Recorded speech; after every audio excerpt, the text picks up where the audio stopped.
En Honduras ocurrió otro caso de violencia contra un activista o defensor del medio ambiente. Se trata esta vez de Juan López, asesinado el sábado por la noche.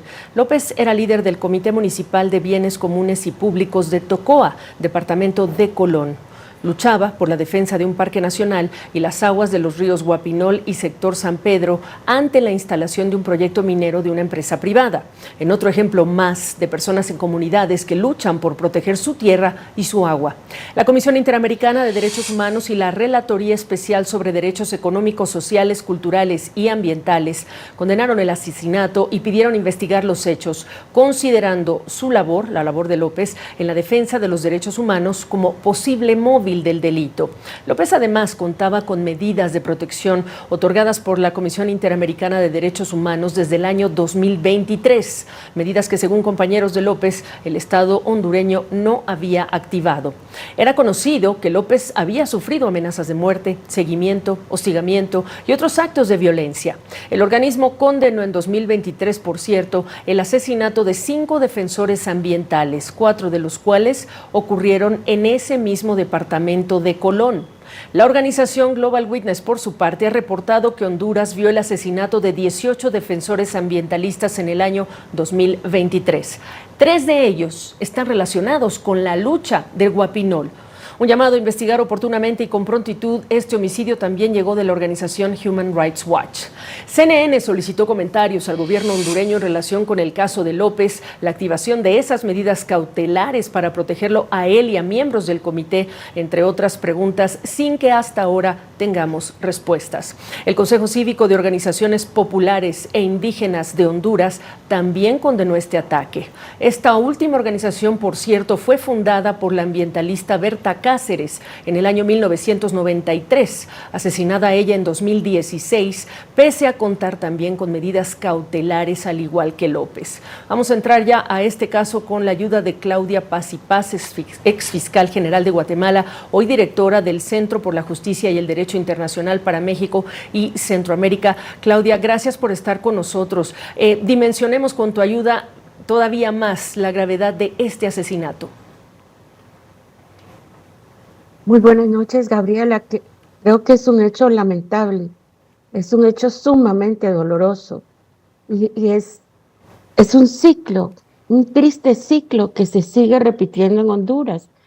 Tú mencionabas hace un momento el caso de Berta Cáceres, también defensora de la tierra y del territorio, que fue asesinada contando con medidas cautelares.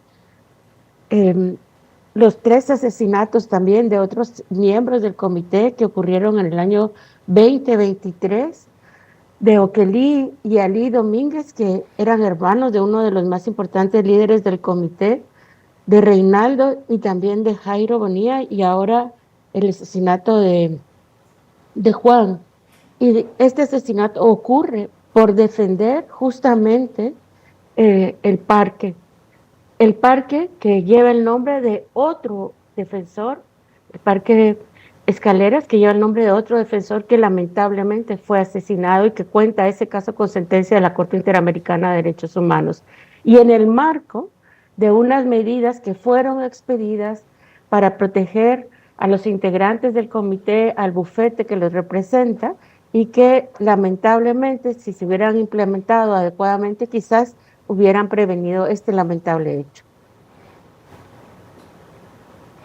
La pregunta entonces aquí, en vista de la estadística, que son personas, defensores, son hijos, son padres, son hermanos, es ¿qué pasa con el Estado hondureño? ¿Qué pasa que este es el número de ambientalistas asesinados? Global Watch dice que son 18, se habla, la Comisión Interamericana cita 3, pero el mismo caso de Berta Cáceres nos subraya la gravedad y la gran pregunta que es ¿qué está haciendo el Estado hondureño? Sí, desafortunadamente hay debilidades estructurales en el mecanismo de protección de personas defensoras de Honduras, y sobre todo creo que la impunidad es un factor que facilita que se sigan cometiendo estos hechos porque no hay consecuencias. En el caso de Berta, que tú mencionabas hace un momento, pues todavía no se ha llegado a los autores intelectuales, que son las personas que se benefician justamente de todos estos proyectos extractivos. Y en este caso nosotros llamamos la atención que la investigación debe de abarcar todas aquellas personas que se beneficiaban de la explotación minera que está ocurriendo en la zona, explotación de hierro, y que son estos intereses, las personas que se benefician de esta explotación, que obtienen recursos por esta explotación, son las personas que están detrás del asesinato de Juan, obviamente. Pues aquí lo preocupante es que no haya una muestra de diálogo o de que mejora la situación en vista del reporte que estamos entregando. Pero decíamos que la CIDH había también otorgado medidas cautelares a otros compañeros de López, pero obviamente la gran pregunta es ¿qué va a pasar con ellos? Cuando sabemos además que continúan las amenazas, que sigue, digamos, que hay personas que han abandonado esa zona, esa región también por temor. Exactamente, Gabriela, estamos hablando acá de más de 50 personas desplazadas por las amenazas que se han sufrido. También el comité ha sufrido criminalización. Justo el día de hoy revocaron un sobreseimiento que fue otorgado hace años, cerrando uno de los casos espurios que se han montado en contra de las personas defensoras, de los integrantes del comité.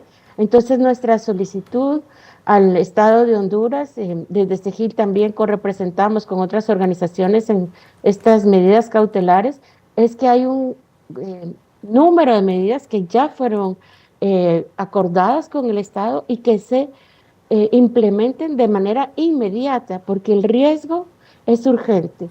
Es urgente para los integrantes del comité que, como te digo, ya han sido amenazados, que se han visto obligados a desplazarse, pero también los integrantes del bufete y la familia de Juan. Qué barbaridad. Obviamente que lo que sigue ahora es, además de esperar alguna respuesta de las autoridades hondureñas a quienes consultamos días antes de presentar esta conversación contigo y hasta ahora no hemos tenido respuesta, es ¿qué otro contacto han tenido ustedes con las autoridades y qué les han dicho a raíz de lo que ha sucedido el sábado? Consideramos que es fundamental una investigación pronta, además de la implementación de las medidas que ya fueron acordadas, y que en esa investigación no participen autoridades locales. Eso ya lo logramos. Se creó un equipo de la Fiscalía que no tiene contacto con la zona por el temor que tenemos que las autoridades fiscales de la zona pues puedan tener participación con estas redes criminales que están detrás del asesinato. Y también tanto la Comisión Interamericana de Derechos Humanos como la Oficina del Alto Comisionado han ofrecido asistencia técnica al gobierno, porque el esclarecimiento pleno del caso es fundamental para disminuir el riesgo y también para evitar que estos terribles asesinatos de defensores ambientales continúen en Honduras. Entonces, nuestra solicitud al Estado es que se garanticen las condiciones de darse este apoyo internacional que sí consideramos importante y necesario, garanticen las condiciones para que puedan desarrollar su trabajo con plena independencia. Y otra cosa que es fundamental para nosotros y para el comité es que cese la actividad minera. Ya se ha denunciado, pero continúa la actividad minera, entonces el cese inmediato, que es el origen del riesgo, ¿no? Una vez que cese esa actividad minera que está violentando en la montaña, que está contaminando el agua, que está contaminando los ríos, pues entonces se podría hablar de que estamos atacando el origen justamente de todos estos riesgos.